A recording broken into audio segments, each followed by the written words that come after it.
Hey guys, today I want to talk about something that happens to every content creator out there.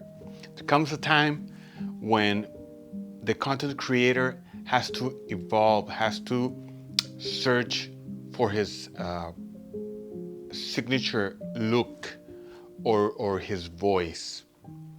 And today I'm going to talk about that, how I'm trying to do it, and how I'm using Dehancer to get it. Dehancer is a plugin for DaVinci Resolve.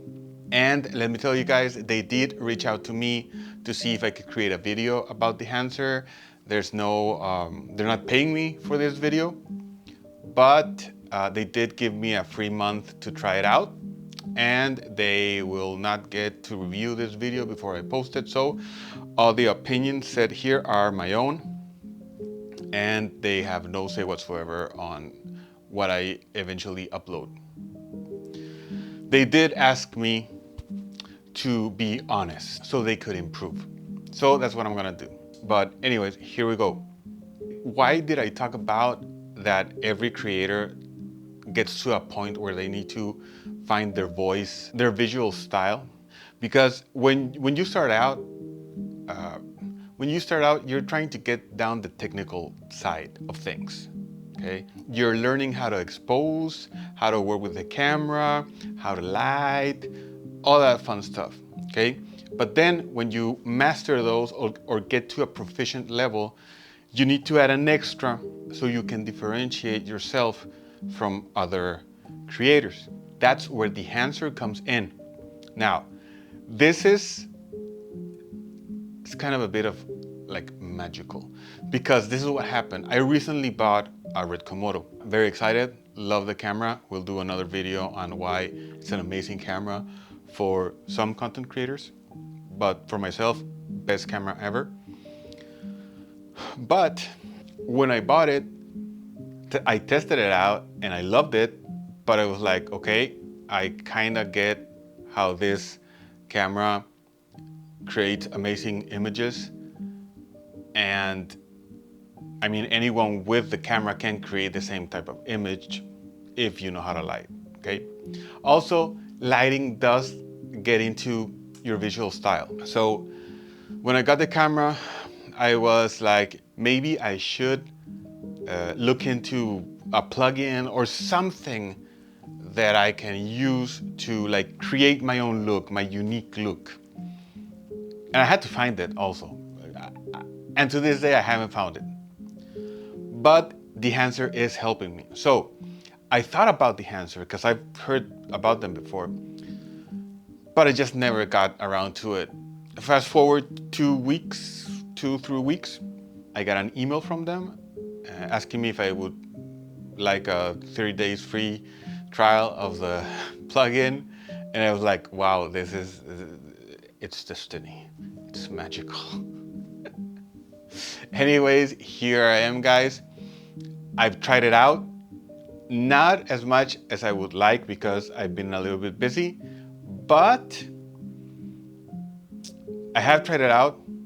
I'm loving a few things, not so much other things. It does take a little time, or maybe a longer time, to get used to it, to see what everything does. There's a lot of things. We're not gonna go over all of them. I'm just gonna show you a few clips and how I've worked with them and the results. So if you want your footage to look like film, Dehancer is the way to go. And I'll show you why in a few minutes. This is one of my cons for the plugin, okay?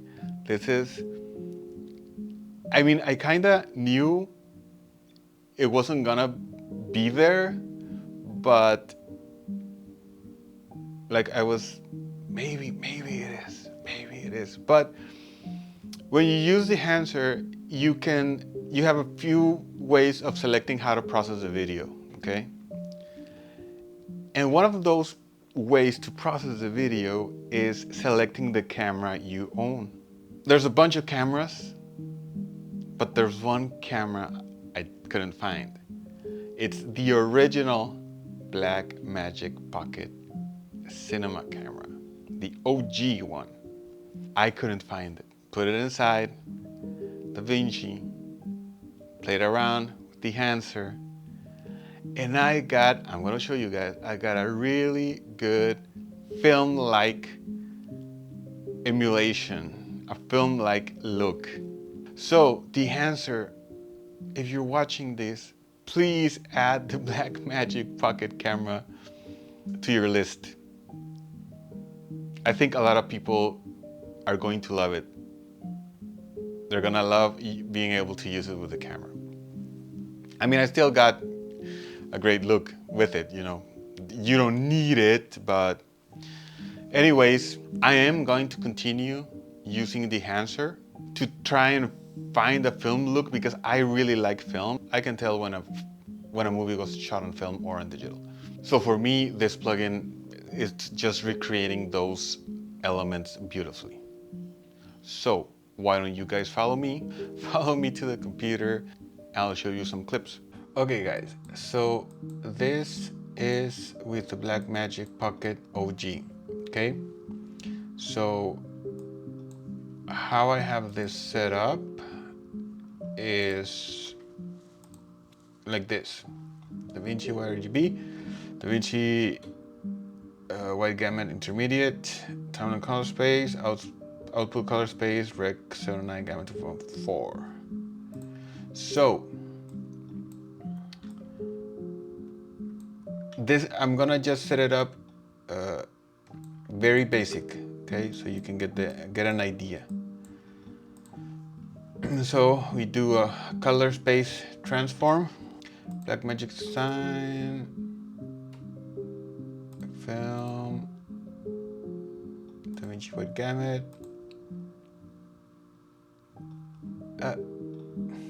DaVinci Intermediate,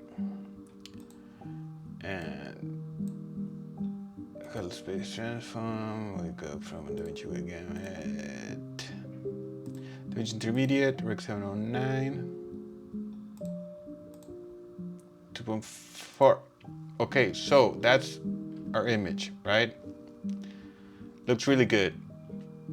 The DCO lenses are really, really good lenses.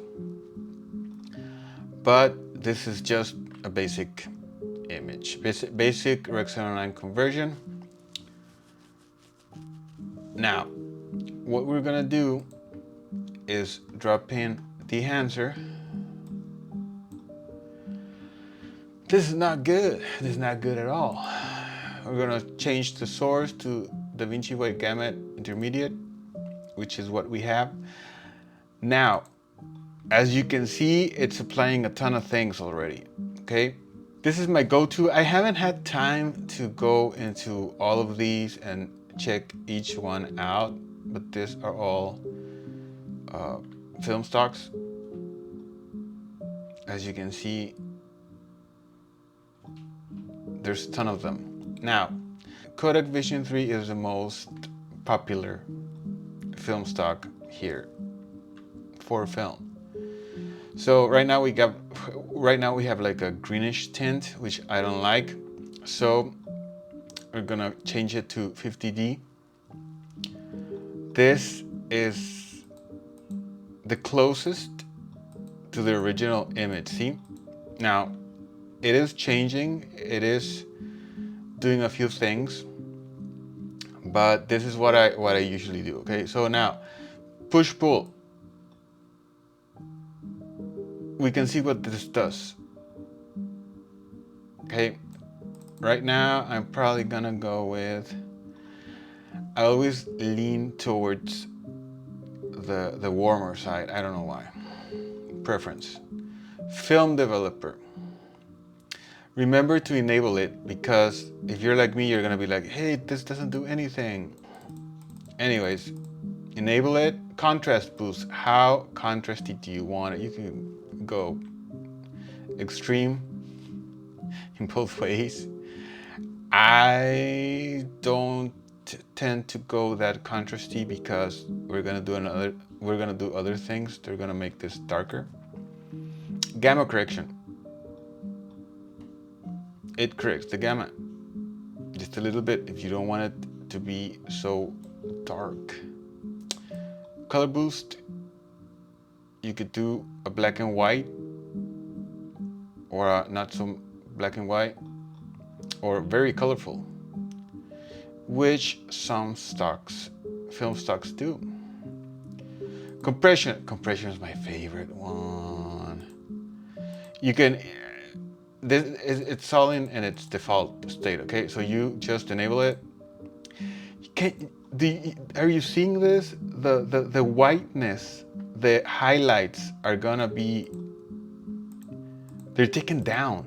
Just the highlights, see? The highlights are taken down, okay? I love this, this part of the plugin. The film compression is like, oh, it's the best one for me. I love it. You can see, you can even take it further than the default, but this is how it was before. I just love what this does. I just love it. White point.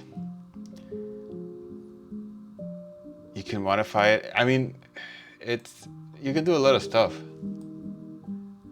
Ooh, ooh, ooh, ooh.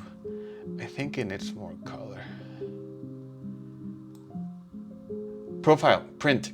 You can leave it as linear. You could do the scene and film log. What I usually do is I use the Kodak 2383 print. Now, target wide. Exposure. What I don't like about this, the film grain, oh my God, it's so prominent. It's just in your face. So, look, I'm gonna disable it. It's disabled, then it's enabled. Full screen, it looks just way too much. All over the place, way too much. So I usually go to like 5, then I hit play, because when you hit play, I don't know if it's gonna play. Yeah, it's playing a little bit. When you hit play, that's when you start noticing how it affects the whole image and how it moves. And I mean, we're doing a 16 millimeter. It can be way too much.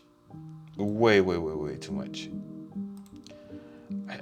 I'm not sure, but I think that if you do it in ISO 50, yeah, ISO 50 has the least amount of noise, because in reality it would have. And just do like a 5.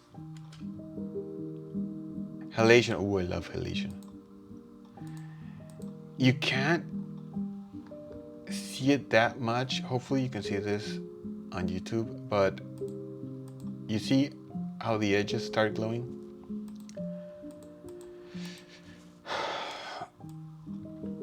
Let me just try and exaggerate it. What other parts of the image are doing the halation part? Just these parts. Just those parts. See? Halation is a big part of, oh, let's see if it's doing it up here, of film. It's a big part of film. Once you know it exists, next time you're watching a movie shot on film, you're gonna see it. You can't unsee it. See? It's even doing it naturally because this was overexposed. See? Anyways, we will leave the halation on. Bloom, I usually don't go with the bloom. It's for a certain kind of film look,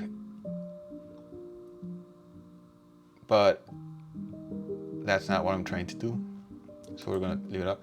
Film damage, yeah, I like the film damage. Let's go to the 16, Super 16. It does look like film. I'm loving it with the pocket now. take into consideration this is not professionally shot. It was with natural light. I was just testing out the DZO primes on the original Blackmagic Pocket, okay? Now let's go to another clip, this one with the RED Komodo. This is another clip. Let's see, this is a clip shot on the RED Komodo. As you can see, this is the log. This is how it turned out. This is the kind of example, this is the kind of footage you can get from that.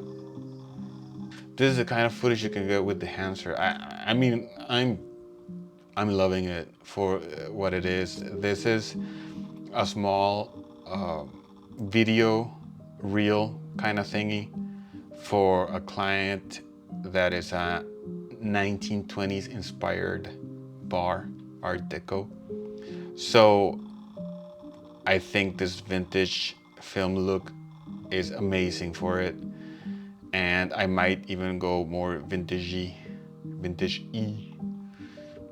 I don't know if that's a word, but yeah, I loved it. I'm definitely gonna keep playing with it. I just like a lot of the things it does. I'm gonna give you guys, if you try it out and if you decide to purchase it, there is a discount code that Dehancer gave me to give out to you guys. Feel free to use it. It's gonna be in the comments. It's gonna be here. You can try it before you buy it, so you're not losing anything there. Guys, if you enjoyed this video, guys and gals, if you enjoyed this video, subscribe, leave a comment, thumbs up, thumbs down, whatever your heart desires. If you subscribe, I'm gonna try and make it worth your while. That's all I can say. See you on the next video. Which one's gonna be? Anyways, see you on the next video, and thank you very much.